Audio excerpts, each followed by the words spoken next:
All right, question 1. So question 1, you want to find the value of this thing right here. And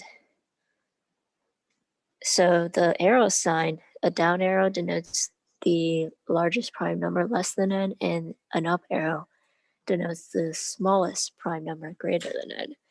So this is a pretty simple problem. So you should be able to do it. So the smallest prime number greater than 20 will be 23. And then we have a down arrow for that. And then the next thing we want to do is this parentheses. So this adds up to 33, and then it's a down arrow. So we want the largest prime number that's less than 33, and that will be 31. And then we want to add that to 30, and then find the smallest prime number bigger than this number. So 31 plus 30 is 61, and the smallest prime number bigger than that is 67. So that is your answer.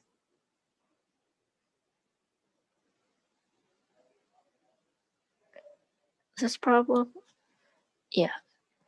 A few weeks ago, I think we had a problem pretty similar to this. So I hope you know how to do it. First, we're going to let x be equal to this entire expression.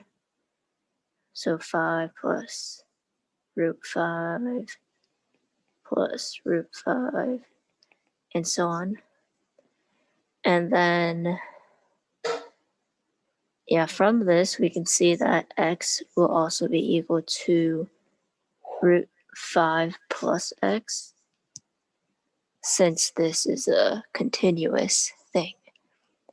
And we can solve for x here. So we can square both sides. We'll get x squared plus 5 plus x. And then this will turn out to be a quadratic function, and we can just solve for x using the quadratic formula. Okay, so we'll have 1 plus or minus 1 plus 4 times AC, 4 times 5, and then divide all of that by 2. And then simplified, you'll get 1 plus or minus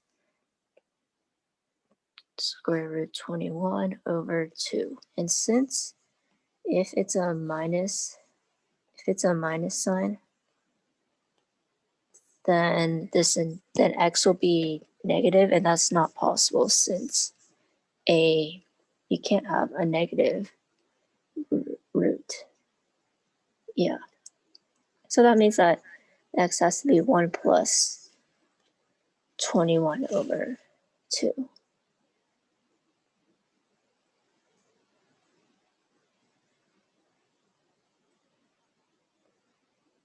Okay, question 23. So 3 asks, what is CD? So since this line CD is tangent to both circles, then that means that if you connect these centers to the point of tangency, then you'll form a right angle here. And now you have two triangles, and you know that these two triangles are congruent since they share a similar angle. And we also know that the radius of circle A is 3, so this AC is 3. And then DB will be 8.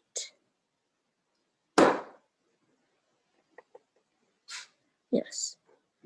And then we also know that we're given that AE is 5.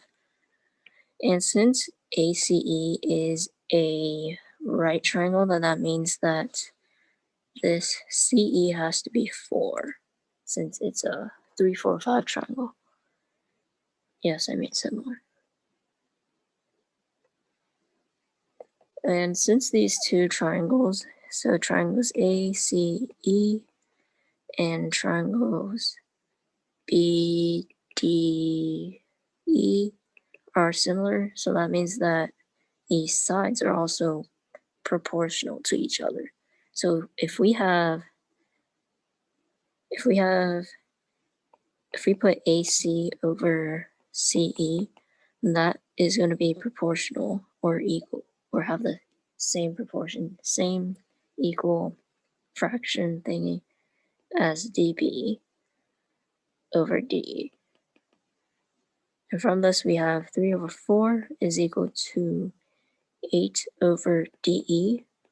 We want to find DE since we can add this length DE to 4 to get CD.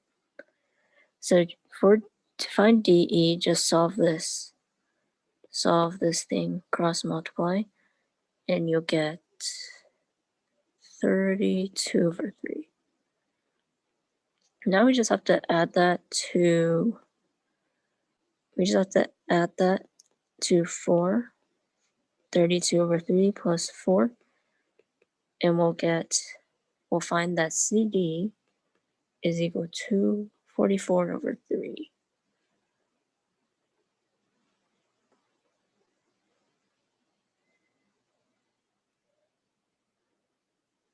And then question 4 asks, we want to find this random integer, well, not random, but just this integer from given all of these conditions. So first of all, our integer has four digits, and we know that, okay, let's just call them A, B, C, and D. And then we know that the sum of all these digits add up to 14. And then we know that the sum of the two middle digits, B and C, add up to 9. And then the thousandth digit minus the units digit is equal to 1. So A minus C is equal to 1. And then we can first solve for A and D by doing this. So we'll substitute this in here to get A plus 9 plus D is equal to 14. Oh yeah, 14. And then we can find that A plus D is equal to 5. And let's just move this down here. Can I move it? I cannot move it. So now we can solve for A and D. We'll add these two equations together and we'll get 2A is equal to 6. Solve for A is 3. And that means D is 2. So now that we know this, we know that our integer looks something like this. And then we just have to we have to find B and C and make sure that the entire thing is divisible by 11. So if you don't know the divisibility rule for 11 is that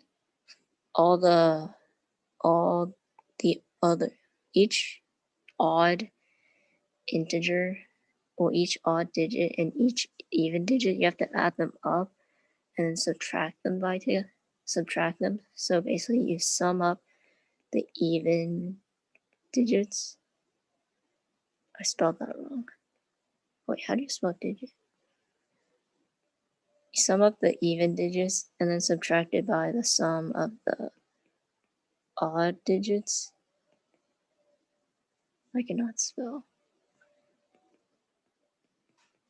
And then this difference has to be equal to 0 or some number that's divisible by 11.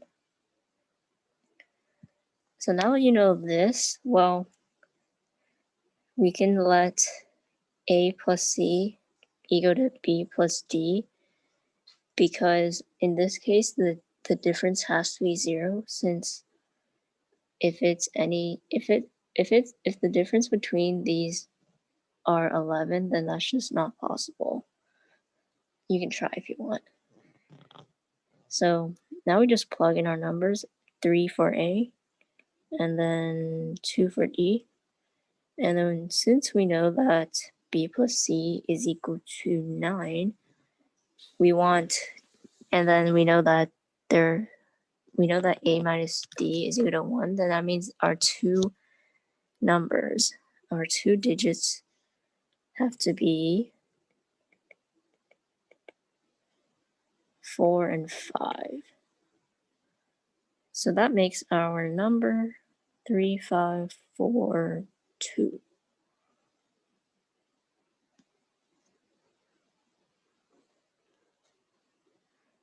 Okay, question 5.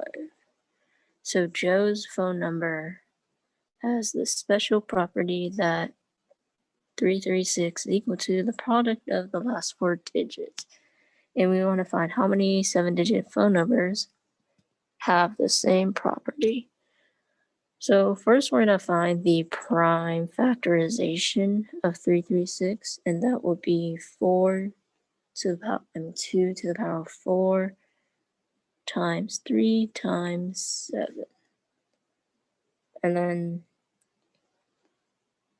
since we know that 7 has to be the only standalone.